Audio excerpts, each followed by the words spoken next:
नमस्कार दोस्तों, मैं बुद्धि प्रकाश योगी पटवारी आपका स्वागत करता हूं हमारे चैनल पर। आप लोग जो थंबनेल देखकर आए हैं वीडियो पर, वाकई में आज आप लोगों ने बहुत ही अच्छा डिसीजन किया है।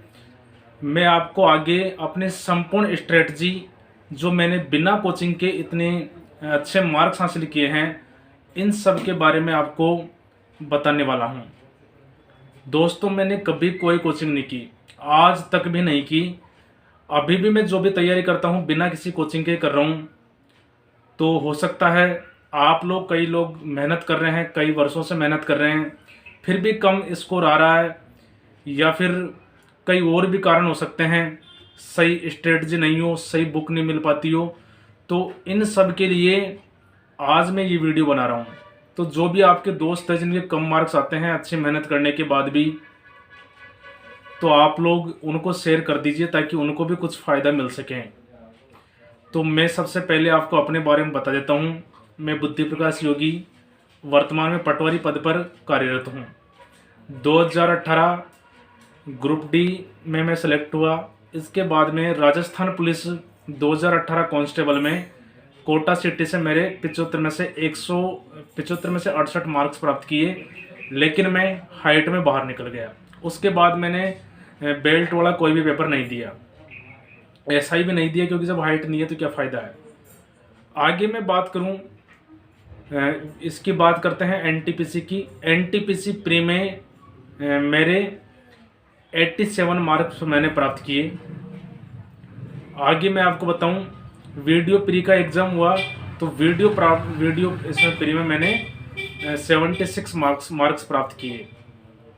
अभी हाल ही में आपको पता है सीईटी का रिजल्ट आया ग्रेजुएशन लेवल का, इसमें मेरे 220.25 मार्क्स आए हैं। यह मैंने बिना किसी कोचिंग के प्राप्त किए हैं। तो आप लोग भी क्या पढ़ें और क्या न पढ़ें, आगे बढ़ने से पहले आप लोग वीडियो को सब्सक्राइब कर लीजिए, ताकि मैं आपको सारी जानकारी और सारी समय समय पर जो भी आपकी क्वेरीज है सब मैं आपको बताता रहूं। साथ ही मैं आपको जो भी स्ट्रेटजी अपनी बुक लिस्ट है सारी की सारी शेयर करने जा रहा हूं। तो सब्सक्राइब करना न भूलें और लाइक का बटन दबा दीजिए, ताकि मेरा भी थोड़ा हौसला बढ़ता रहे, क्योंकि लाइक बढ़ाओगे आप लोग तो यूट्यूब और लोगों को भी रिकमेंड करेगा, इससे वीडियो ज़्यादा फैलेगी। तो चलिए अब आते हैं अपन महत्वपूर्ण बात की ओर बढ़ते हैं। सबसे पहले अपन लेते हैं जीके का पोर्शन, जो सबसे मोस्ट इम्पोर्टेंट पोर्शन है और सबसे बड़ा पोर्शन भी है। सबसे ज़्यादा नंबर आपको जीके ही दिलाती है। अब जीके को अपन 3 भागों में बांट लेते हैं। 3 भाग अपना राजस्थान जीके, इंडिया जीके, और तीसरी बात होती है अपने जो करंट का सेक्शन होता है। ठीक है, तो अपन सबसे पहले बात करते हैं राजस्थान जीके की। तो भाई राजस्थान जीके आप लोगों ने पढ़ ली होगी। अब कई लोग जीके में पता है गलती क्या करते हैं, उन्होंने जीके कोचिंग भी कर ली, बिल्कुल कोचिंग कर चुके हैं, लेकिन या तो उन्होंने करंट नहीं पढ़ा, या फिर करंट पढ़ने के बाद भी आप लोगों ने ये बजट है और आर्थिक समीक्षा ये नहीं पढ़ते हैं। तो नतीजा क्या होता है, जैसे 30 क्वेश्चन आए तो 30 में से आप लोग 18-19 तक ही अटक जाते हैं। तो क्या क्या पढ़ना जरूरी है, एक एक चीज पे अपन डिस्कस कर लेते हैं।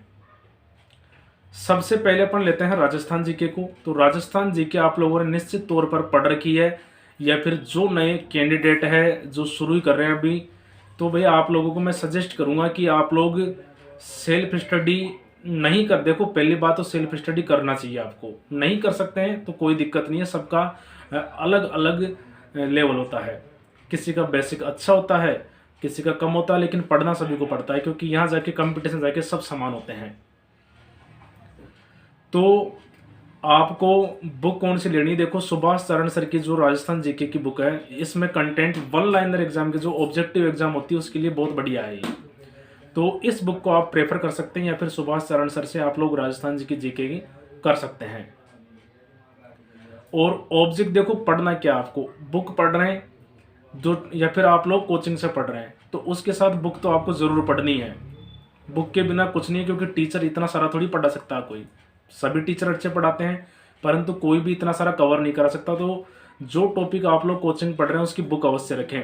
साथ में ऑब्जेक्टिव की प्रैक्टिस करनी है आपको राजस्थान जीके की। इसके लिए जो धरोहर है, धरोहर की ऑब्जेक्टिव बुक आती है, इस बुक को आप लोग निश्चित तौर पे ले, आपको बहुत बढ़िया फायदा मिलेगा इससे। अपन इसके बाद में इंडिया जीके की बात करते हैं। अब देखो यार, इंडिया जीके आते हैं, कई लोगों ने तो बिल्कुल ही नहीं पढ़ा, राजस्थान जीके के भरोसे रहते हैं। ऐसा बिल्कुल नहीं है। अगर मान लो इसमें से भी अगर 10 क्वेश्चन आते हैं तो 10 क्वेश्चन बहुत मायने रखता है। भाई राजस्थान जीके सब कर रहे हैं, लेकिन इंडिया जीके की कोई अच्छी कोचिंग नहीं पढ़ा पा रहा, इसलिए कि आप लोग कोचिंग नहीं कर रहे। तो सीधी सी बात है, आपको लुसेंट पढ़नी ही पड़ेगी। लुसेंट यदि आप लोग थ्योरेटिकल नहीं पढ़ सकते हैं तो ऑब्जेक्टिव वाली लुसेंट आती है, उससे भी आप लोग पढ़ सकते हैं, लेकिन पढ़ना जरूरी लुसेंट को। इंडिया जीके आपकी उससे निश्चित तौर पर क्लियर हो जाएगी, ये मैं जानता हूँ। बहुत ज़रूरी है ये आपको पढ़ना। और ऐसा नहीं है कि भाई मैंने एक बार पढ़ लिया, प्रत्येक बुक को कम से कम आपको 5 बार रिवाइज भी करना है। कई लोग क्या करते हैं, आज इसके पढ़ लिया कल उसके पढ़े, नहीं। एक एक किताब को 10 बार पढ़े उससे अच्छा 10 किताबों को एक एक बार पढ़े उससे अच्छा एक ही किताब को 10 बार पढ़ें। मेरा कहने का मतलब है, जो भी आप लोग कंटेंट पढ़ेंगे, जो भी बुक पढ़ेंगे, उसको कम से कम 5 बार पढ़ना है। सारे डाउट क्लियर हो जाएंगे। आपको कुछ नहीं आता, मैं गारंटी दे रहा हूँ। कई लोग सोचते हैं कि मुझे नहीं आ रहा, किसी को नहीं आता है। भाई मेरी बेसिक में बताऊँ आपके, मेरे 10th में 87% और 12th में 85% है मैथ से, लेकिन पढ़ना तो मुझे भी 5 बार ही पड़ता है। आप लोगों को पढ़ना, हर कोई इतनी बार पढ़ता है ताकि सारे डाउट क्लियर हो सके। अब बात करते हैं अपन करंट सेक्शन की। भाई करंट सेक्शन की 3 भागों में अपन बांट सकते हैं। एक तो करंट आता है, जो डेली करंट आता है, इसको आप लोग सब पढ़ लेते हैं बिल्कुल, लेकिन इसके साथ ही राजस्थान में बड़ा रोल रहता है आर्थिक समीक्षा और बजट का। बहुत क्वेश्चन आते हैं, अगर 10 क्वेश्चन आते हैं तो करंट के तो 3 ही क्वेश्चन आते हैं, 7 क्वेश्चन बाकी बजट के और आर्थिक समीक्षा के आते हैं।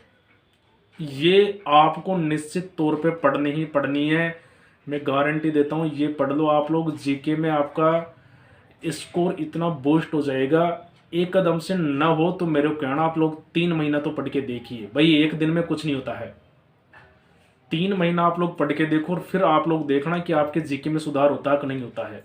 गारंटी दे रहा हूं मैं, आप लोग 100 लोगों को चैनल मेरा सब्सक्राइब कराओगे इतना करने के बाद में कि हाँ। अब हम आते हैं मैथ और रीजनिंग की ओर। ये मैथ कई लोगों का स्ट्रॉन्ग पॉइंट भी है और कई लोग मैथ से डरते भी है, तो मैं आपको सबका रामबाण इलाज बता रहा हूँ।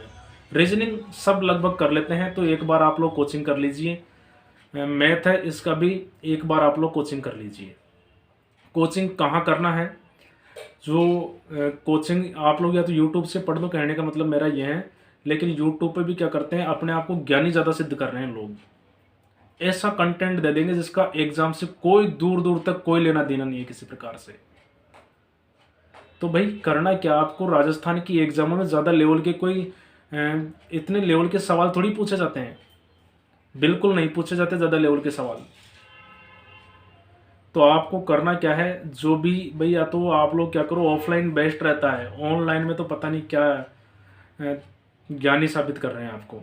तो आप लोग क्या करो, ऑफलाइन में मैथ और रीजनिंग की कोचिंग ले लीजिए आप लोग, जिन्होंने नहीं करी, जिन्होंने कर रखी है। अब कई सोच रहे हमने कर रखी है, हमसे अब सवाल नहीं हो पा रहे। भाई नहीं होंगे ऐसे जब तक खुद प्रैक्टिस नहीं करोगे। 5 बार मैथ और रीजनिंग को सोल्व करना है अपने आप। एक बार आपको कुछ नहीं आएगा, दोबारा देख के कर लो, तीसरी बार खुद कीजिए और 5 बार कीजिए। इतनी बार पढ़ना है जब तक कि आपको आंसर याद ना हो जाए मैथ और रीजनिंग का। अगर आपने 5 बार कर लिया तो मैं गारंटी दे रहा हूं, आपके हाथ अपने आप चलेंगे, कोई ज़रूरत नहीं पड़ेगी आपको इधर उधर देखने की। मैथ और रीजनिंग हो जाएगी, लेकिन 5 बार पढ़ना पड़ेगा। क्या पढ़ना है मैथ और रीजनिंग में, इसके पूरे के पूरे सवाल आपने देखे होंगे RS अग्रवाल से आ रहे हैं। कोई ज़्यादा पढ़ने की ज़रूरत नहीं है। आप लोग कहीं SSC के टीचरों से पढ़ने बैठ जाओ, नहीं पढ़ना है उतना, RS अग्रवाल पढ़ोगे, पूरे क्वेश्चन देखना, इसमें से आते हैं। अब कई लोग अंक गणित को पढ़ लेते हैं और इसमें भी क्या करते हैं, एडवांस को छोड़ देते हैं। नहीं छोड़ना आपको बिल्कुल भी। अगर 3 क्वेश्चन भी एडवांस के आ रहे हैं तो आपको 3 कितने लोगों से आगे लेके जाएंगे। पढ़ना पूरा है, कोई सा सब्जेक्ट पढ़ो, ये नहीं करना कि मैं ये छोड़ दूँ, नहीं, पूरा पढ़ना है भाई। ये भी तो होता है, जैसे मान लो मैं कोई भी सब्जेक्ट है मेरा, जैसे मान लो जिसमें मैं स्ट्रॉन्ग हूँ, जैसे मैथ में स्ट्रॉन्ग हूँ, लेकिन यार मान लो अगर मैथ ही ऐसा टफ दे दिया जिसमें मान लो मैं 10 में से 2 ही सवाल कर पाया तो। लेकिन यदि सारे सब्जेक्ट स्ट्रॉन्ग है तो किसी न किसी में कर ही लेंगे अपन जुगाड़। तो कोई सा भी सब्जेक्ट टफ आ सकता है। तो मैथ को मैं बता दूं आपको, कम से कम मैथ और रीजनिंग को 5 बार सोल्व करना है आपको, अपने आप ये चीज़ें आ जाएगी। वीडियो थोड़ा लंबा हो जाएगा लेकिन देखना आपको पूरा है, मैं गारंटी दे रहा हूँ। इसके बाद में 3 महीने के बाद में अगर आपका स्कोर न बढ़ जाए तो फिर आप लोग बताना, डिसलाइक कर देना आप लोग आके। अब हम आगे बढ़ते हैं, साइंस को ले लेते हैं। भाई साइंस का क्या किया जाए। भाई साइंस के मैं देख रहा हूँ आरएसएस भी जो क्वेश्चन दे रहा है या तो आपसे हो रहे हैं या फिर ऐसे दे रहा है कितना पढ़ लो, आप लोग नहीं हो पा रहे। वो जो मैथ के अच्छे अच्छे धुरंधर जो साइंस के सब्जेक्ट वाले हैं उनसे भी नहीं हो पा रहा, जो अच्छे टॉपर उनसे भी बहुत लेवल का दे रहा है डीपली। क्योंकि जो मैथ वाला होगा उससे बायो में नहीं होगा बिल्कुल, केमिस्ट्री के भी अच्छे ही क्वेश्चन दे रहा है। तो आप लोग क्या कीजिए, खान सर के नोट्स हैं, खान सर के नोट्स, साइंस के नोट्स आप लोग इनको प्रिंट करवा लीजिए। नहीं मिले तो टेलीग्राम पे मेरे से ले लेना आप लोग। अभी मैंने नया टेलीग्राम बनाया है, उस पर से आप लोग ले लेना। मैं लिंक डिस्क्रिप्शन में डाल दूंगा, उस पर मैं डाल दूंगा। और थ्योरी के साथ साथ आपको जो चैप्टर पढ़ लिया उसका आपको ऑब्जेक्टिव पढ़ना है। ऑब्जेक्टिव कहाँ से पढ़ना है, साइंस की लुसेंट आती है ऑब्जेक्टिव, उस ऑब्जेक्टिव लुसेंट को आपको निश्चित तौर पे कर लेना है और वही 5 बार पढ़ना है आपको कम से कम। ठीक है। अब भाई साइंस हो गया, साइंस के बाद में अपन आगे चलते हैं। साइंस के बाद में अपना कंप्यूटर भी आता है। तो कंप्यूटर बिल्कुल कईयों ने पढ़ रखा है और कई ऐसे हैं जो बिल्कुल शुरू करने वाले हैं। तो कंप्यूटर के लिए एक बुक आती है दक्ष प्रकाशन की, इस बुक को मैंने पढ़ी थी, कम से कम मैं 10 बार पढ़ चुका हूँ। तो आप लोग भी, इस बुक को कोई ज़्यादा नहीं है, इसमें ऑब्जेक्टिव भी अच्छी बुक है, ऑब्जेक्टिव भी है और ऑब्जेक्टिव के साथ इसमें थ्योरी भी है। पहले थ्योरी को पढ़ो आप लोग और थ्योरी के बाद में जो इसके ऑब्जेक्टिव क्वेश्चन है इन क्वेश्चंस को आप लोग सोल्व कीजिए। कंप्यूटर हो गया अपना। कंप्यूटर के बाद में अपन लेते हैं हिंदी में। हिंदी में क्या करना चाहिए भाई, जिनका बेसिक अच्छा है वो लोग संधि समास इन चीज़ों को तो कर लेते हैं, लेकिन जिन्होंने मान लो बेसिक अच्छा नहीं है तो आप लोग किसी भी टीचर से हिंदी का पढ़ लीजिए। यूट्यूब पे आपको फ्री में कंटेंट मिल जाएगा, फ्री में कंटेंट मिल जाएगा आपको हिंदी का। लेकिन टीचर के ऊपर पूरी तरह से आंख बंद करके भरोसा नहीं करना है, क्योंकि मैंने बता दिया आपको टीचर इतना नहीं पढ़ा सकता आपको जितना एग्जाम में चाहिए। तो आपको क्या करना है, राघव प्रकाश की बुक ले आना हिंदी की, और उस बुक में जितने भी है संधि समास ये तो आप लोग टीचर से पढ़ना। बाकी जितने भी रटने वाली चीज़ें क्या हो गई, जैसे मुहावरे हो गए, लोकोक्तियाँ हो गई, विलोम शब्द हो गए, ये रटने वाली, हिंदी टू इंग्लिश करने वाले होते हैं, इंग्लिश टू हिंदी वाले होते हैं, समानार्थी हो गए, पर्यायवाची हो गई, ये सब सारी चीज़ें हैं। ये आप लोग किताब लानी है आपको राघव प्रकाश वाली, उसमें से कर लो, उससे फिर बाहर नहीं जाता है कहीं भी। और जो समझने वाली चीज़ें हैं आप लोग कहीं भी यूट्यूब से समझ लो, संधि समास इस प्रकार के टॉपिक्स।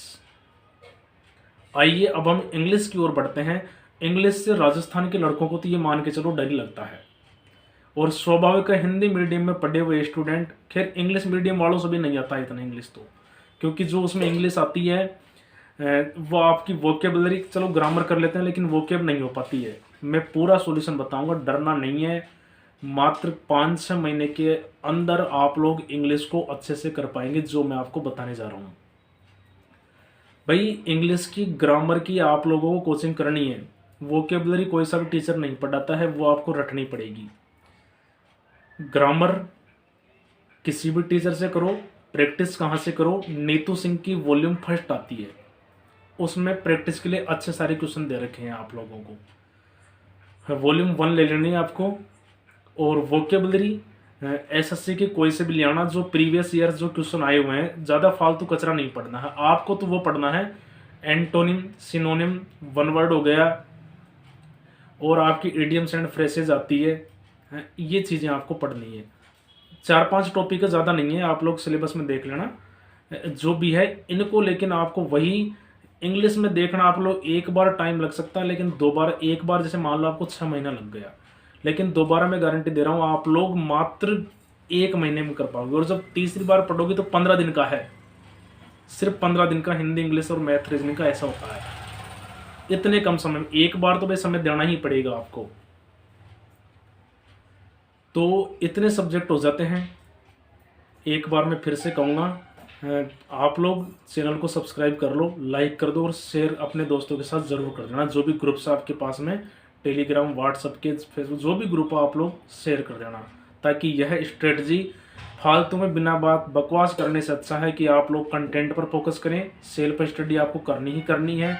कितना पढ़ना है इस पर भी मैं आपको वीडियो बना दूंगा, और कितना नहीं पढ़ना है। ये नहीं कि मैं 12 घंटे 15, संभव ही नहीं है। 7-8 घंटे बहुत है। मैं आपको बता दूंगा कि 7-8 घंटे में आप लोग क्या कर सकते हैं। अब यार आप लोग की करंट ही 1-1.5-2 घंटे पढ़ोगे तो कैसे पार पड़ेगी। नहीं पढ़ना आपको, 15 मिनट से ज़्यादा करंट पढ़ना ही नहीं है। अब देखो, जब ये आपने सब पढ़ ली, 5 मार्क पढ़ ली, अब आपको करना क्या है।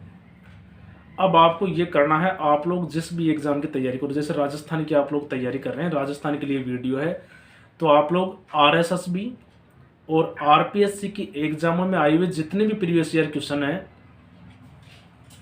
ये आपको मार्केट में आसानी से बुक मिल जाएगी। इन प्रश्नों को आपको वही 5 बार सोल्व कर लेना है, ताकि मन में कोई डाउट ही न रहे।